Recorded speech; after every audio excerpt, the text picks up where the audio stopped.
Kitchen ice cream. Maulo to si ito pangayo. Ngani ila. Amot po sila. Amot ako. 200. Diyos iya.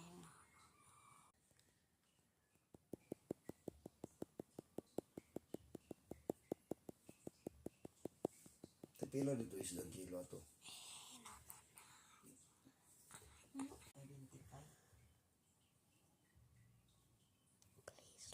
Napag-prepare itong ako atong ikog. Musuba ka itong kalingan na ako itong ikog yung putnon. Mara ito yung patimbang. So unod yung pasitan. May kita rin mga o. Malaki, inato bang? Ito yung paliton. Ay,